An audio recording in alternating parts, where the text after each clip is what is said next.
por isso a gente tem que estar atento, como foi falado aí. Atento a quê? Né? Vigiar o quê? A gente já falou isso um tempo. Quando o Senhor Jesus fala vigiar, vigiar o quê?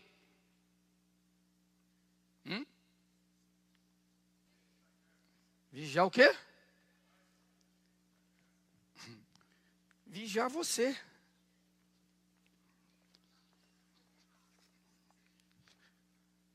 Você tem que vigiar você. Eu tenho que me vigiar. Orai. Você tem que todo dia estar vigiando. Vigiando quem? Como uma criança. Você que tem criança, ou já teve uma criança, o que você tinha que ficar fazendo? Todo o tempo. Sim ou não? Que a criança está aprendendo. Você tem que ficar ali, sobe na escada, sobe na árvore, pega a faca. Você tem que ficar todo o tempo. Não, isso aí não pode. Sim? A criança é livre dentro de casa? É ou não é? É, ué. Sei. É prisioneira? A criança é livre? Seu filho é livre.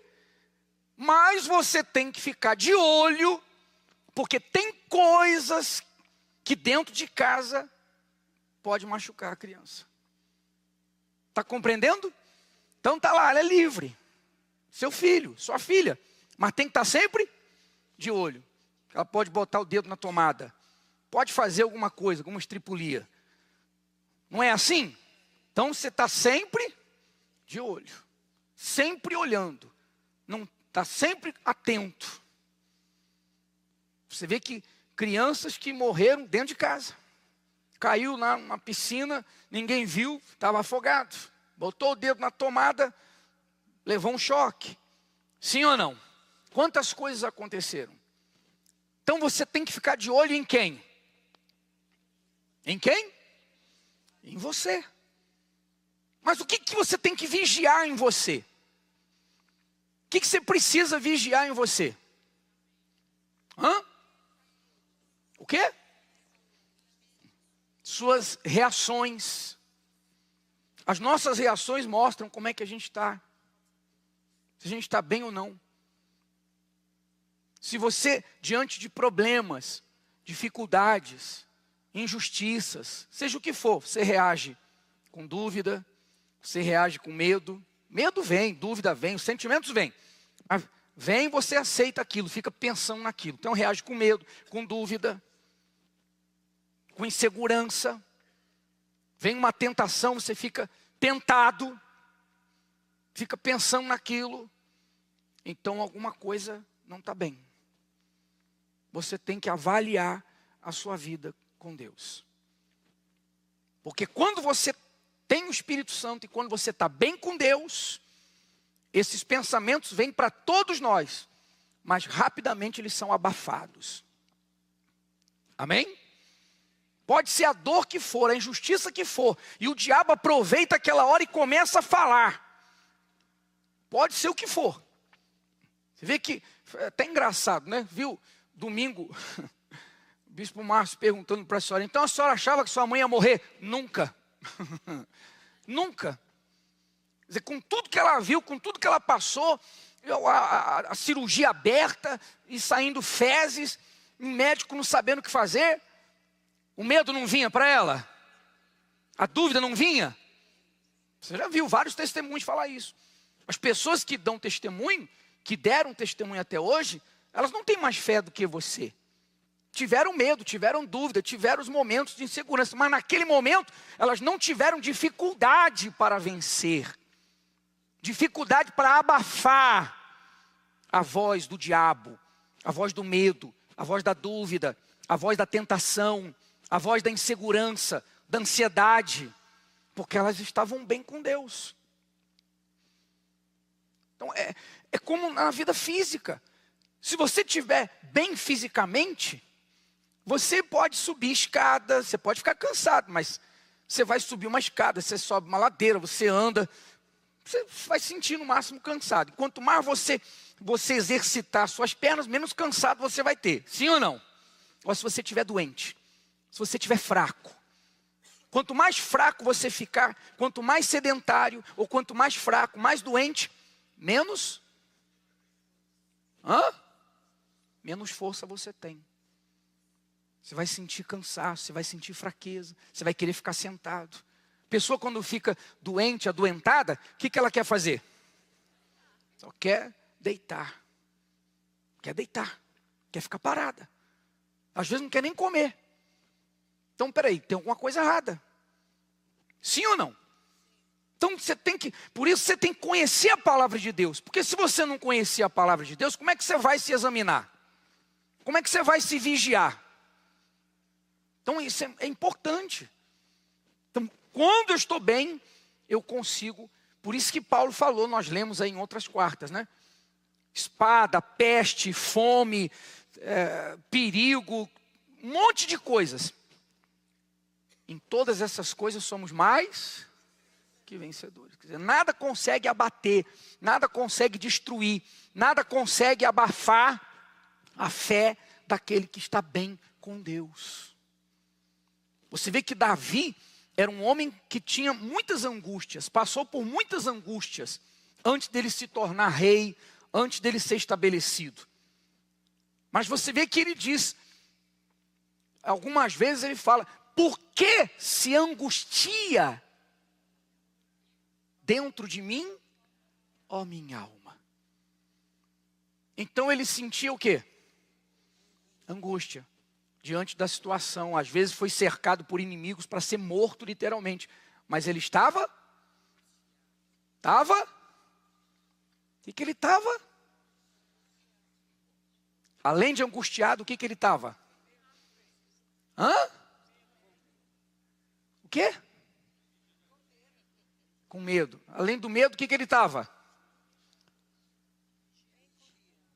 Ele estava bem na fé. Então, na hora da angústia, ao invés dele se entregar, ele pregava para a sua alma. Por que se angustia dentro de mim, minha alma? Confie em Deus. Está compreendendo? Dá para você entender? É assim quando você é tentado ao pecado. Tudo que vem contra a gente. Se eu estou bem com Deus, eu consigo encarar, eu consigo enfrentar, eu consigo dar conta. Sem dificuldade. Quanto menos bem eu tiver com Deus, menos comunhão, mais dificuldade eu vou ter para enfrentar guerras, lutas, notícias, problemas, tentações. Porque é assim, Jesus disse, a carne é fraca. A carne é fraca. Oh, meu Deus. A carne mas o espírito está pronto. Então, quando você está bem com Deus, seu espírito está o quê? Pronto. Então, ele consegue vencer a carne fraca. Carne são as emoções, os sentimentos. Se o espírito não está pronto. Jesus disse, a carne é fraca. A carne de Jesus, o lado humano, as emoções, sentimentos, era fraco. Sim ou não? A carne de Jesus era fraca? A carne de Jesus era fraca? Só porque eu fiz assim, já voltou atrás, né? Olha como é que é. Era ou não era? Era, ele estava chorando e disse, a minha alma está profundamente triste até a morte. Sentiu pavor, chorou, angústia. Mas o espírito, não. O espírito estava pronto. Quer dizer, ou estou pronto ou não estou pronto. Então Jesus estava bem espiritualmente. Então, 3 vezes ele orou. Ficou ali umas 2 horas, 3 horas. Na terceira oração, que não tem jeito, meu filho, é isso aí, é o caminho. Pronto, então, porque o espírito estava pronto, se levantou e disse, então vai ser desse jeito. Logo vieram soldados, ele, é a mim que vocês procuram, estou aqui. Então o que estava chorando, angustiado, agora sou eu. É a mim que vocês estão procurando, pode me levar. Sabendo o que ia acontecer. Está sendo claro, gente? Porque o Espírito estava pronto. Pedro, a carne era fraca? E o Espírito? Estava pronto? Não. Ele achava que estava. Eu morro, eu vou até a morte com o Senhor. Negou Jesus para a cozinheira, negou para a copeira, negou e... Está compreendendo? Porque Pedro não... Por que ele não estava pronto? Por que ele não estava pronto? Porque ele não quis ouvir Jesus, não vigiou. Exatamente, não vigiou. Jesus falou para Pedro, vigiai e orai. Mas Pedro não quis vigiar, porque ele achava que estava bem. Eu nunca vou cair, eu nunca vou negar Jesus. Eu nunca, jamais. Estou pronto para morrer, estava nada. E o diabo sabe que todos nós somos iguais. Ele trabalha para que todos nós venhamos viver essa sensação de que entreguei minha vida para Jesus, eu leio a Bíblia, eu venho à igreja, eu dou dízimo, isso, aquilo outro. Não, eu tenho fé, eu tenho testemunhos. Não, eu estou pronto. Não, você, nós temos que todo dia avaliar, além de manter a comunhão com Deus, avaliar como é que está a nossa comunhão. A gente avalia a comunhão com Deus pelas reações, pelos pensamentos, pelas atitudes. Está ficando claro? Então qual é a tentação que o diabo mais gosta de usar com os que são de Deus? Que ele tem mais sucesso? É exatamente essa. Da gente entrar no piloto automático porque está dentro da igreja. Não, eu sou crente desde que nasci. Não, eu me batizei, eu já li a Bíblia 10 vezes. Ela entra naquela autoconfiança pelo fato de um dia, talvez, realmente ter entregue a vida ao Senhor Jesus, sepultado a velha criatura, sacrificado, recebido o Espírito Santo. Então ela entra naquela autoconfiança. Eu sou de Deus. Comigo não vai acontecer nada. E essa sensação de autoconfiança, falsa sensação de segurança, faz a pessoa relaxar na sua vida com Deus. Relaxa na oração, relaxa na meditação da palavra, relaxa no primeiro amor, relaxa na fé. Ela vai relaxando, porque ela pensa, eu já sou de Deus. Não se examina mais, não se avalia mais. Daqui a pouco, quando ela vê, já está com mágoa, já está fazendo como antes, brigando, pagando na mesma moeda, não aceitando desaforo. Daqui a pouco ela já está deixando a Bíblia de lado, já é cansativo ler a Bíblia, dá sono. As coisas espirituais vão perdendo valor. Essa é a estratégia do diabo, é o que ele fez com Pedro. Mesmo Jesus falando para Pedro que ele iria negá-lo, ele não aceitou. Então a pessoa que fica nessa autoconfiança, porque um dia foi curada, foi liberta, ou de fato recebeu o Espírito Santo. Então essa teimosia, essa autoconfiança ilusória. Então eu já estou salvo. Aí entra a graça, né? Salvo uma vez, sempre salvo.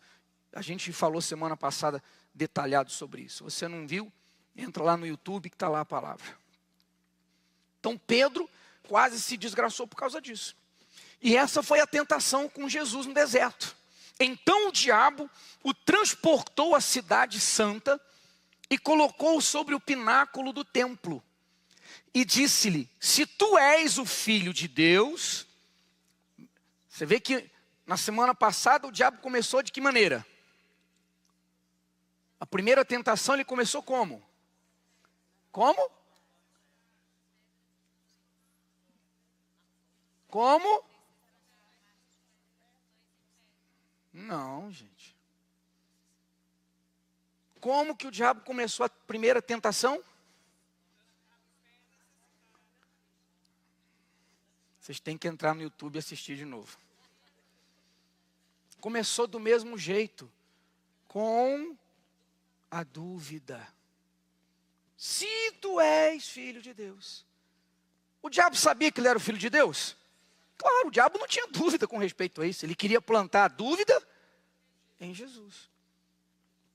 Então, sempre que a gente enfrenta alguma situação, ele quer trazer uma dúvida. Se você é de Deus mesmo? Deus é com você mesmo? Por que você está passando por isso? Se é de Deus, por que isso aconteceu? Por que esse problema? Por que essa injustiça? Já quer trazer logo a dúvida. Então, mas isso aí a gente explicou semana passada. Se tu és o filho de Deus, lança-te daqui abaixo, porque está escrito. Olha o diabo usando a palavra de Deus. Usando a própria palavra de Deus. Nós explicamos quarta-feira passada e na outra, está lá no YouTube. Meias verdades. O diabo pega uma verdade e daquela verdade ele constrói uma mentira. Porque o diabo começa com a verdade, porque ele começa com a verdade. A pessoa que não pensa, que não raciocina, que não está vigiando, então ela engole a mentira do diabo. Qual é a verdade aí? É o está escrito. Quando o diabo disse, está escrito, que aos seus anjos dará ordens a teu respeito, e tomar-te-ão nas mãos, para que nunca tropeces com o teu pé em alguma pedra. Isso é verdade ou mentira? Verdade. Está escrito. Então se você, se a gente não estiver atento, o diabo sempre vai começar com uma verdade. Talvez a palavra de Deus, talvez a nossa realidade. Você olha para a tua vida e você tem o que ele apresenta é verdade. A condição do marido, a condição do casamento, a doença, o nome da doença, a situação, o problema. É uma verdade. Mas dali ele vai construir a mentira dele. Vai querer plantar dúvida ou alguma coisa. Ficou claro? Então se o diabo normalmente começa com uma verdade, só quem tiver atento não vai cair no engano do diabo. Ficou claro, gente? Você está vendo como é que é difícil? É fácil você manter a salvação? Não, não é fácil não. É muito difícil. A coisa mais difícil do mundo é você manter a salvação. Porque é dia após dia, após dia, após dia. Todo dia o diabo vai querer iludir. Todo dia ele vai querer enganar a gente. Todo dia. Não é à toa que Jesus disse, vigiai. E pediu para a gente, dentro da oração, da oração do Pai Nosso, que é como orar ali, mostra, ensina como nós devemos orar. Não é uma reza o Pai Nosso, mas dentro do conteúdo da oração, qual o pedido que ele mandou a gente fazer a Deus? Não nos deixe cair. Quer dizer que a gente está sujeito a cair em tentação a qualquer momento. Então, se a gente quiser viver assim, já sou de Deus, fui curado, teve um dia que eu senti tanto a presença de Deus, eu fui lá no céu e voltei. Isso aqui, você vai se arrebentar.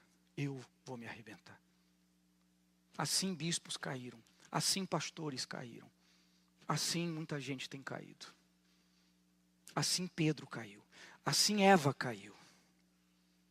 Você vê que Salomão, o que a gente entende de Salomão? Porque como é que pode Salomão ter recebido a sabedoria de Deus? Deus fez Salomão o homem mais sábio do mundo. A Bíblia diz que reis, pessoas lá do alto escalão, vinham só para testar Salomão. Traziam perguntas quase impossíveis de responder. Salomão tirava tudo de letra. E todo mundo se curvava para a sabedoria de Salomão. Olha, como é que pode um sujeito tão sábio fazer tanta burrice como ele fez? Sim ou não? Tão sábio e foi tão burro nas suas decisões. Ao ponto que lá em Eclesiastes 2 ele fala que entrou em depressão. Entrou em depressão. Teve 1000 mulheres. Ele viu o pai dele ter várias mulheres, quebrou a cara, quase se arrebentou, pecou, gemeu, pagou o preço do pecado, e ele vai e faz pior do que o pai. Salomão chegou a construir um templo para o Deus de uma das mulheres dele. Salomão chegou a colocar uma imagem dentro do templo de Deus. Como pode?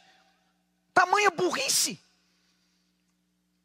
Porque a gente entende que ele entrou na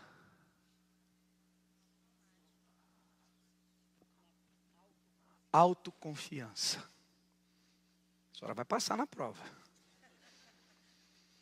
Você sabe quantos provérbios Salomão fez?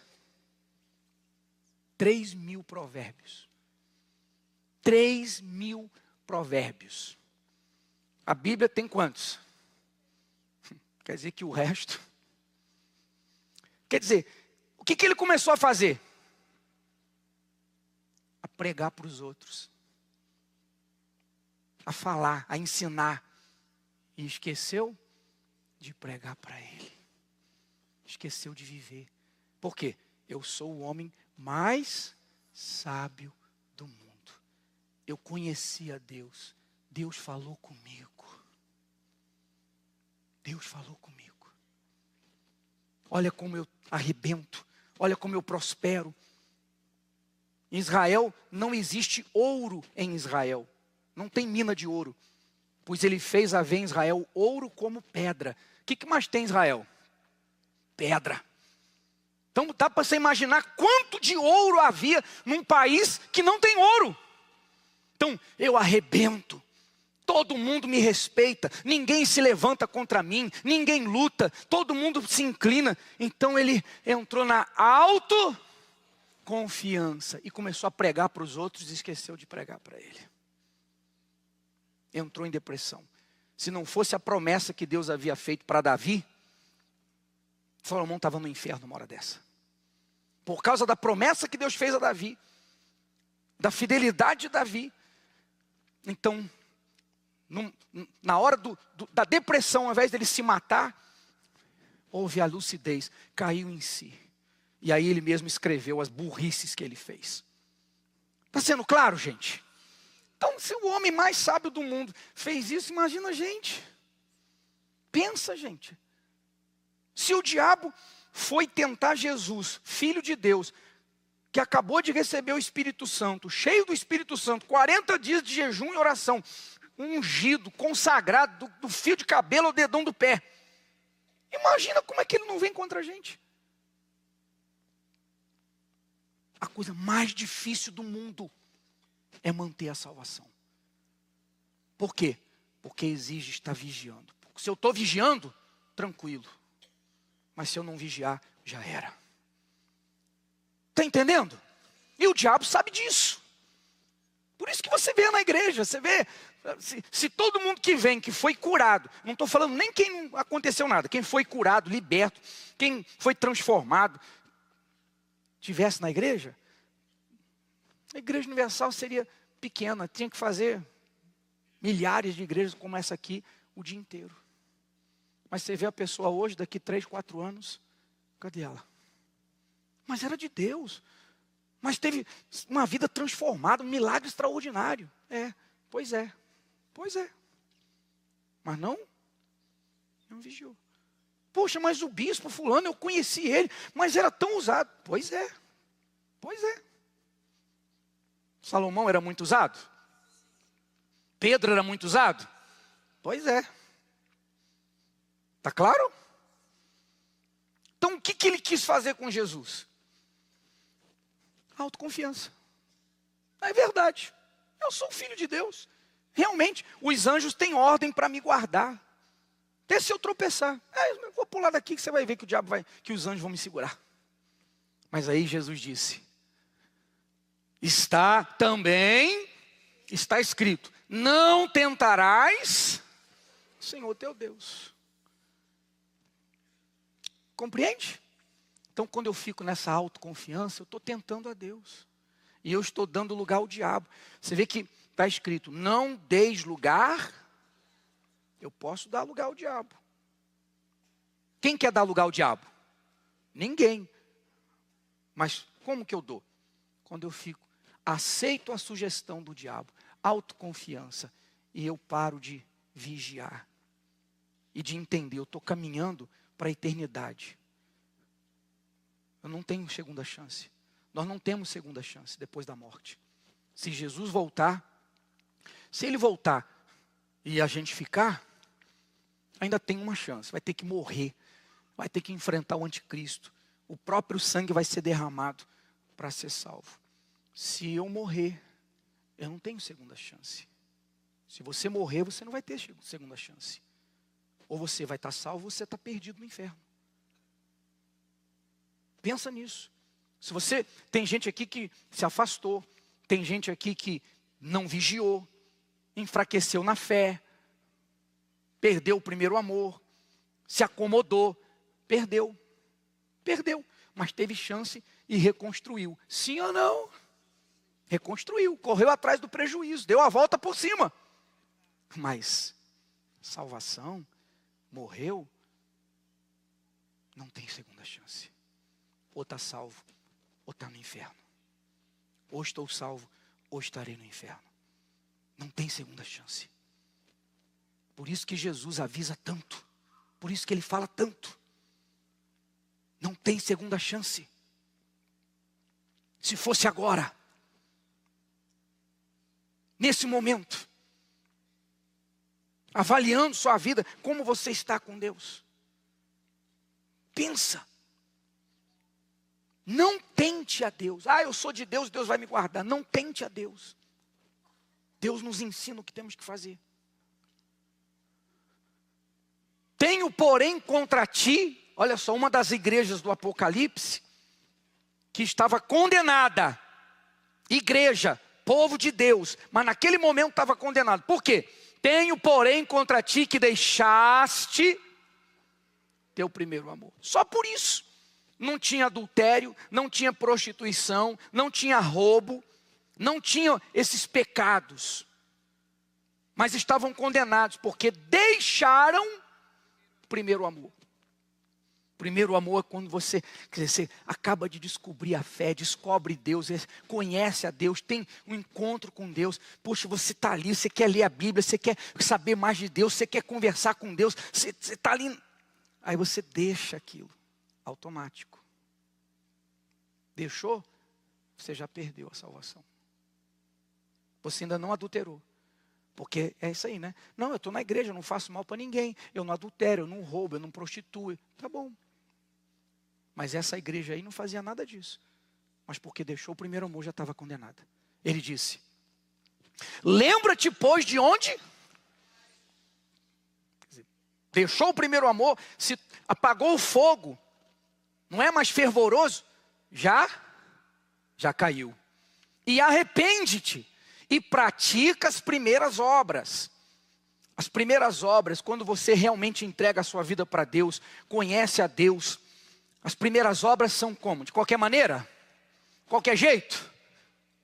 Tudo que você faz é com toda a força, é o melhor para Deus. Sim ou não? Então, volta à prática das primeiras obras.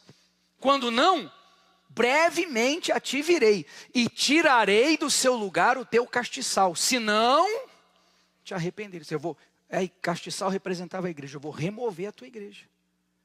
Ele estava falando aí com o líder da igreja. Eu vou remover a tua igreja. Não tinha adultério, não tinha prostituição, não tinha esses pecados que as pessoas costumam considerar, mas tinha deixado o primeiro amor. Relacionamento, comunhão, intensidade. Deus sabe, estou cansado. E essas conversas de Satanás. Lembra-te, aí o bispo até comenta sobre isso na Bíblia. Lembra-te, pois, de onde caíste. Esse lembrar não é somente para recordar o ponto de onde caiu, mas para refletir sobre o que ocasionou a queda. Por exemplo, há pessoas que estavam firmes na fé, servindo a Deus com alegria e satisfação. Porém, ao passar a ouvir e a conviver com alguns que estavam contaminados espiritualmente, começaram a cair, pois a pureza da fé deu lugar à malícia, e tudo passou a ser visto com maus olhos. Outros se deixaram enganar pelo coração, pois se tornaram orgulhosos e vaidosos pelos serviços prestados na obra de Deus e pelas posições de destaque que ocuparam.